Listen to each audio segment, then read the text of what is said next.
I walked into that courthouse, and my son-in-law nudged my daughter and whispered something that made her laugh out loud, right there in the hallway, loud enough that a bailiff turned his head. "Dad, seriously? You couldn't even hire someone decent?" And I didn't answer her. I just kept walking toward the doors of courtroom 4C, and I was about 90 seconds from watching every ounce of that laughter drain out of her face, because the man stepping out of the elevator behind me, adjusting his cufflinks, was about to introduce himself to the judge as my attorney, and the judge was going to recognize his name before I ever said mine. But that's getting ahead of things.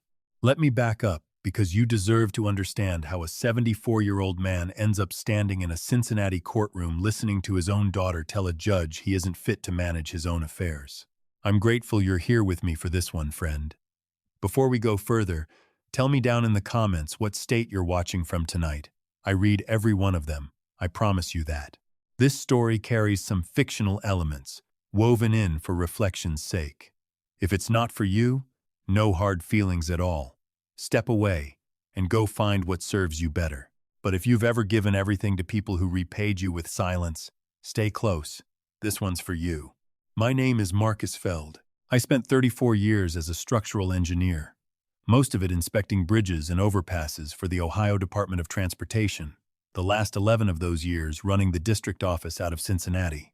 I retired at 68 with a good pension, a paid-off house on Hyde Park Avenue that my late wife Rosalind and I bought in 1987, and a daughter named Claire, who I would have walked through fire for. I still would have, if she'd asked me honestly. That was always the trouble. She stopped asking me for anything honest a long time before this story starts. Rosalind passed 8 years ago. Ovarian cancer, slow at first and then not slow at all. In the last 6 months, I moved a cot into her hospital room, and I did not leave it except to shower.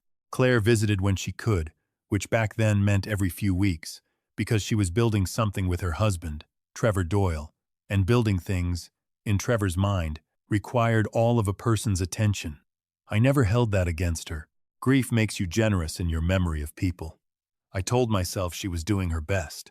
After Rosalind died, I stayed in the house, too big for one man. Everybody told me that, but I wasn't ready to sell the kitchen where my wife had taught our daughter to make her mother's kolaches, or the back porch where we'd sat every summer evening for 30 years watching the fireflies come up out of the grass. Claire and Trevor lived across the river in a newer development in Fort Mitchell, Kentucky, a house with a circular driveway and a fountain out front that I always thought was a strange thing to want. I went there most Sundays, because that's what you do, even after your body starts telling you these visits aren't good for you anymore. Trevor ran a company called Doyle Regional Logistics, a trucking and freight outfit he'd built up over about 15 years, and he never once, in all that time, stopped telling me how well it was doing. Every Sunday dinner had a number in it somewhere. 40 new contracts this quarter, a fleet expansion, a warehouse deal in Louisville that was going to, in his words, change everything. I sat at the far end of their long dining table, glass and steel, cold under your forearms even in summer, and I listened, and I ate whatever had been catered in from wherever Claire was getting things catered from that season. And I mostly kept quiet, because the one time I'd asked a pointed question about his debt-to-revenue ratio, back when I still thought my engineering brain and his business brain might occasionally speak the same language, Trevor had looked at me the way you look at a child who's wandered into an adult conversation and said, "Marcus, I appreciate it, but I've got people for that." I had people for that too, once. Nobody at that table remembered, or cared to. My granddaughter, Nora, was the one bright spot at those dinners. 12 years old, sharp as a tack, the only one who ever pulled her chair a little closer to mine and asked me real questions, what a suspension bridge cable was actually made of, why the Roebling Bridge downtown had lasted 150 years when newer bridges failed faster. She had Rosalind's curiosity, and every time she asked me something, I felt like my wife was still somewhere in the room. Trevor would tell her to let Grandpa eat in peace, and the light in her would dim exactly the way a lamp dims when somebody's got their hand on the dial, slow and deliberate, and she'd go quiet, and I'd go back to my plate. And that was Sunday. I told myself for a long time that keeping quiet was the same thing as keeping the peace. I have since learned better, and I'll tell you plainly right now, before this story goes any further, those are not the same thing. They never were. But I didn't understand that yet, not that October. The knock came on a Tuesday evening in early October, 3 sharp raps, and I knew before I opened the door that it was Trevor, because Claire's knock was softer, almost apologetic, and Trevor's announced him before you saw him. He was holding a bottle of bourbon, something aged and expensive with a wax seal on the cork. And I want you to understand, I hadn't touched hard liquor in 6 years, not since my cardiologist put the fear of God in me after an arrhythmia scare, and Trevor had sat at that very table when I told the family. He remembered everything that was useful to him and forgot everything that wasn't. Marcus. He came in without waiting to be asked twice, set the bottle on my kitchen counter like a man laying down a card he expected to win with, and sat at my table. I'm gonna level with you, because I respect you too much to dance around it. I poured myself coffee. Didn't offer him any. Louisville warehouse deal. It's real, Marcus. It's the biggest thing I've touched. But the bank's being slow, and I've got a 60-day window before the seller walks. I need $320,000 to bridge it. 90 days, and I hand you back 400. You do the math on that. Nobody's offering you that anywhere else at your age. At your age. He said it soft, like a kindness, and it landed like a slap. And the collateral, I said. This house. He said it like it was obvious, like it had already been decided somewhere I hadn't been invited to. You're not using the equity for anything. Small lien, that's all it is. In and out in 90 days. I looked at him a long moment, the sweat starting at his hairline in a house with the air conditioning running, the way his right hand kept tapping the table in that same 3-finger rhythm, over and over. A man burning through the last of his composure and trying not to show it. 34 years reading stress fractures teaches you to read people the same way. The load's always visible somewhere, if you know where to look. Trevor, I'm 74 years old. This house is the only thing standing between me and being somebody's obligation for the rest of my life. The answer's no. The change in him wasn't loud. He didn't need loud. Unbelievable, he said, standing, chair legs screeching against my floor. After everything Claire's family has done for you, keeping you close, including you, he caught himself on including, like even he heard how it sounded. You're gonna sit in this big empty house and let this family go under over 300 grand you don't even need. I paid for this house, Trevor. 40 years of paying for it. You'll regret this, he said at my door, and I believed him, though not in the way he meant it. I did what I always did after Trevor left angry. I put the bourbon in the cabinet I never opened, and I sat back down with my coffee, and I thought, not about the money, about the fact that a man who's merely angry slams a door and doesn't come back for a week.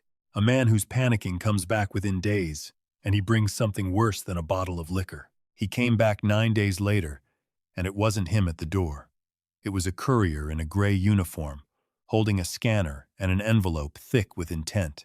I signed for it standing in my own doorway in my socks, and I carried it to the kitchen table, and I opened it with the letter opener Rosalind gave me the year I turned 50, the one with my initials on the handle, because I have never once in my life let bad news rush me. Petition for appointment of guardian of the person and estate. Hamilton County Probate Court. Petitioners, Trevor Allen Doyle and Claire Feld Doyle. There was a psychological evaluation attached, 11 pages, authored by a doctor, Preston Lark, alleging early onset cognitive decline, impaired financial judgment, and what the report called escalating paranoid ideation toward family members, acting in his interest. I read every page twice. I had never heard the name Preston Lark in my life, and in 34 years of engineering work reviewing forensic reports on collapsed structures, testifying in front of state oversight boards about contractors who'd falsified inspection records, I had developed an instinct for names that don't belong to the story they're attached to. Preston Lark was one of those names. I set the papers down and looked at the photograph on my desk. Nora, at 9 years old, gap-toothed, holding up a science fair ribbon like it was an Olympic medal because I'd helped her build a working model of a suspension bridge out of popsicle sticks and fishing line the week before, and she'd told everyone at school her grandpa was an engineer. And she'd said it like it was the most impressive job in the world. I sat there a long time with that photograph in my hands before I picked up my phone. I didn't call Claire. I called a woman named Renata Voss. I'd worked alongside Renata for almost a decade back when the department's legal office handled contractor fraud cases jointly with outside counsel cases where inspectors had falsified structural reports to push projects through faster and cheaper, cases that could have ended in collapsed overpasses and dead drivers if we hadn't caught them. Renata had left the department 11 years ago to open her own firm, specializing in elder law and fraud litigation, and if you'd told me back then that I'd be the one calling her about my own family, I'd have told you that you had the wrong man in mind. Marcus Feld, she said when she picked up. It's been a while. Renata, I need your help, and I think you're going to want to hear this one. I told her everything. The bourbon, the bridge loan, the petition, the psychologist nobody in this family had ever met. She was quiet for a moment on the other end of the line, and then she said the thing I needed to hear. Send me everything you've got. And Marcus, don't sign anything. Don't agree to any evaluation. Don't talk to Claire or Trevor about this again without me on the line. We're going to need about 6 weeks to build this properly. Can you hold that long? I told her I could hold. What I didn't tell her was how much it was going to cost me, in the meantime, to keep showing up to Sunday dinners and eating catered chicken across a glass table from 2 people who had already decided, in writing, that I was a problem to be managed. 3 weeks into that 6-week window, on a Thursday night in November, I woke at 2:40 in the morning with a pressure across my chest. I recognized immediately, because my cardiologist had walked me through exactly what a Prinzmetal spasm felt like at my last appointment, and told me, in his exact words, "This isn't a heart attack, Marcus, but it's your body telling you the stress has to come down, or the next one might be." I sat up in the dark, pressed 2 fingers to my sternum, and did the math on how bad it was. Bad enough that I shouldn't be alone with it. Not bad enough yet to call an ambulance. I called Claire first. Rosalind had taped emergency numbers to my refrigerator 15 years ago, and I'd kept the list current out of habit long after she was gone. The same habit that had me setting out 2 coffee mugs some mornings before I remembered. It rang 6 times before she answered, voice thick and irritated in a way that told me she'd seen my name on the screen and considered not picking up at all. "Dad, it's almost 3 in the morning. Claire, honey, I'm having some chest pain. Nothing I can't handle, but I don't want to sit here alone with it. Could you drive me over to Christ Hospital, just to be safe?" The silence that followed had us onto it, not words, just breath, long and slow, the sound of somebody doing arithmetic on how much this was going to cost them in inconvenience. "Dad, I have the Doyle Logistics investor breakfast at 7. I have to be up in 3 hours looking presentable for people putting money into Trevor's company. If it's serious, call 911. I really can't do this tonight." The line went dead before I could say anything else. I sat there in the dark, holding the phone, and I want to be honest with you about something. It wasn't the chest pain that hurt worse that night. It was that she hadn't asked how bad it was. Not once. I called a cab. An older gentleman named Walt picked me up, saw the way I was holding my chest, and drove those 20 minutes without a single hard break, gospel music low on the radio the whole way, and told me twice that he'd wait right there at the ER doors until somebody came to get me. No charge for the wait. Strangers, some nights, treat you better than blood does. They kept me on a monitor until nearly 7 that morning. Stress cardiomyopathy, the attending called it broken heart syndrome. Technically, though he said it gentler than that, something about the body registering emotional strain as physical trauma when it's been carrying too much of it for too long. "Whatever's weighing on you, Mr. Feld, you need to get out from under it," he told me. And I remember thinking that was easier to hear than to do.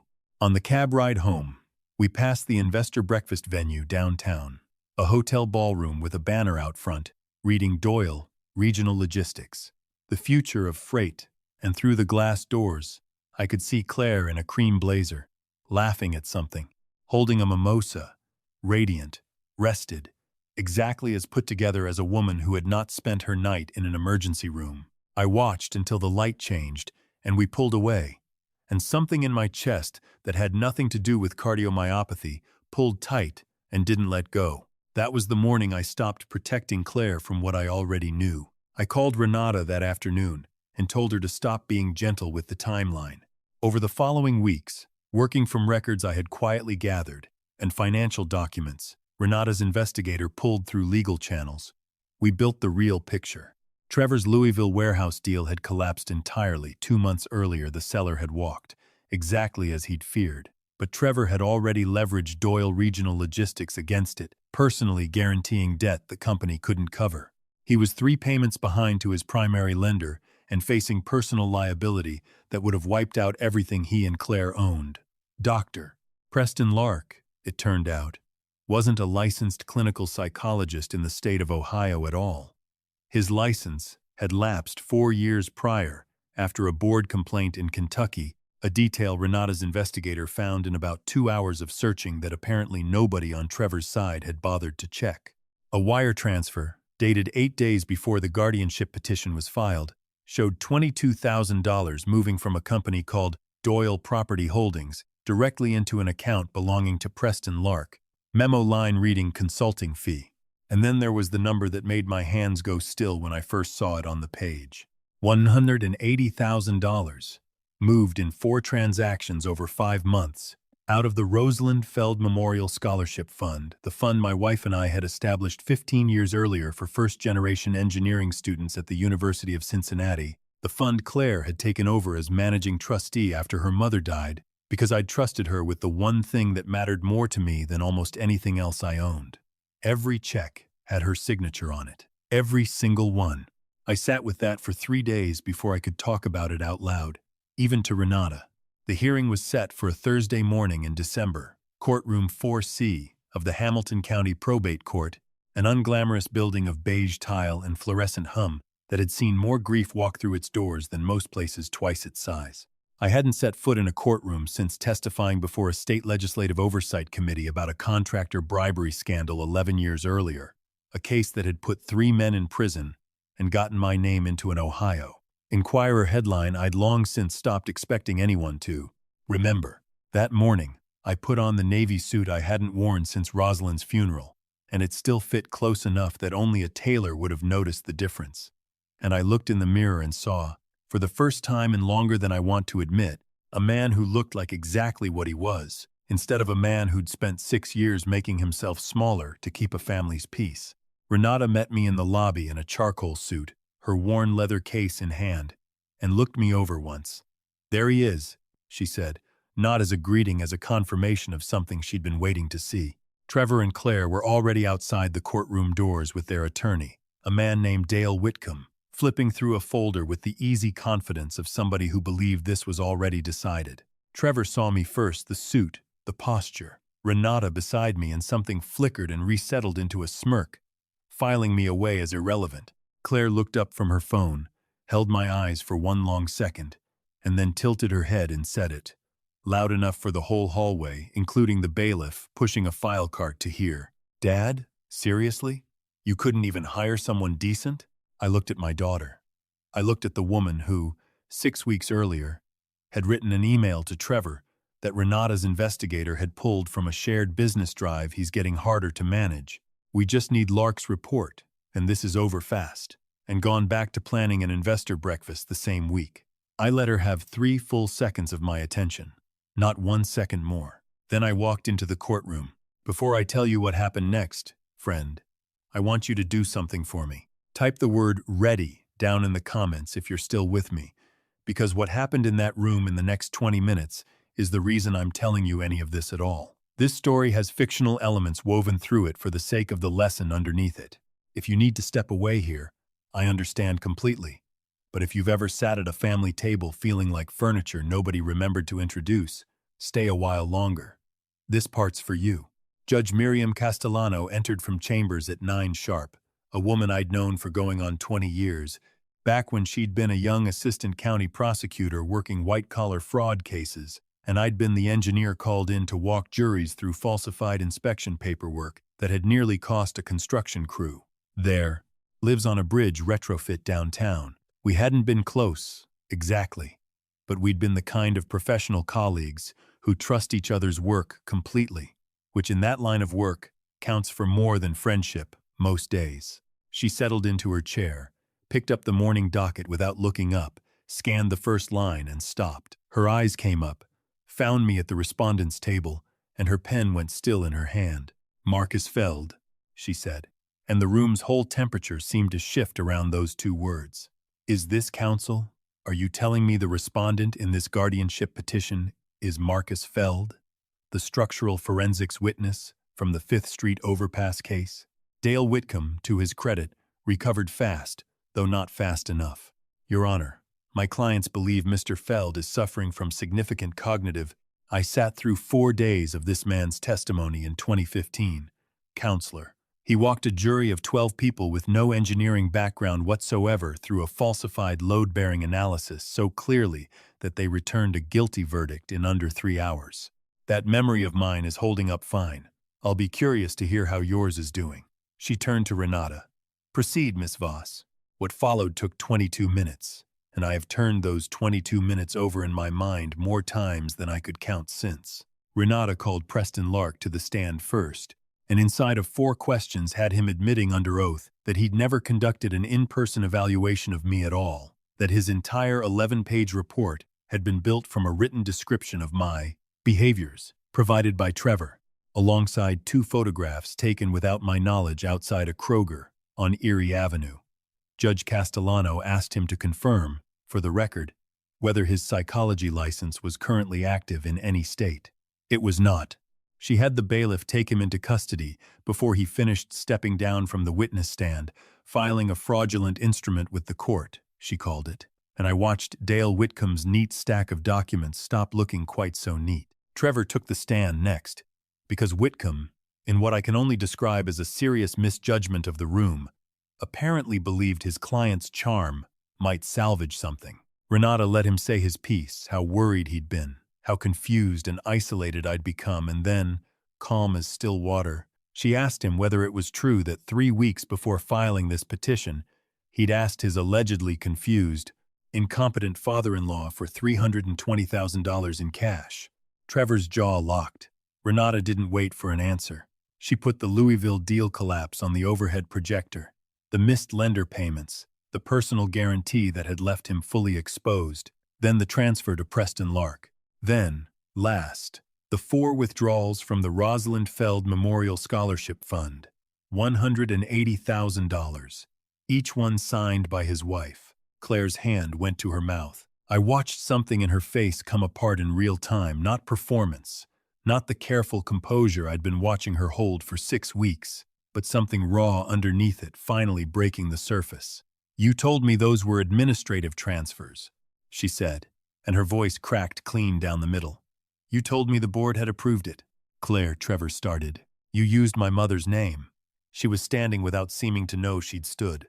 Trevor, you used my mother's name. Mrs. Doyle. The judge's voice landed flat and final. Sit down.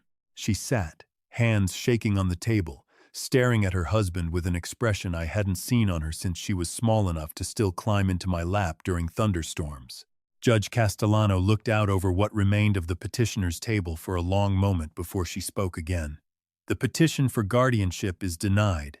Mr. Whitcomb, I'd strongly suggest you have a very direct conversation with your clients about what comes next, because I intend to refer the fraudulent psychological evaluation, the scholarship fund transfers, and the perjury committed in my courtroom this morning to the county prosecutor's office before lunch. I stood, and Judge Castellano looked at me, waiting. Your Honor, if I may, one additional matter. I set a thin folder on the clerk's table. A complete financial reconstruction of the scholarship fund transfers, prepared with my attorney over the past 6 weeks, along with documentation I'd asked the court to forward to the state licensing board regarding Mr. Lark, and to the county prosecutor regarding the fund itself. I looked at Trevor, who was staring at the table in front of him, the way a man stares at wreckage. He's still trying to convince himself isn't his. You came after a retired old man because you thought there'd be nobody in the room to check your math, I said, quiet enough that only the front rows caught it. You should have checked whose math you were up against. I sat down. The gallery didn't make a sound. Trevor was indicted in February on counts of fraud and filing a false instrument, facing overwhelming financial documentation and a judge with no patience left for him. He took a plea rather than risk trial and was sentenced to 6 years, with restitution ordered on every dollar traced back to Doyle Property Holdings. Preston Lark lost what remained of any professional standing, and pled guilty to fraud and unlicensed practice, receiving 18 months.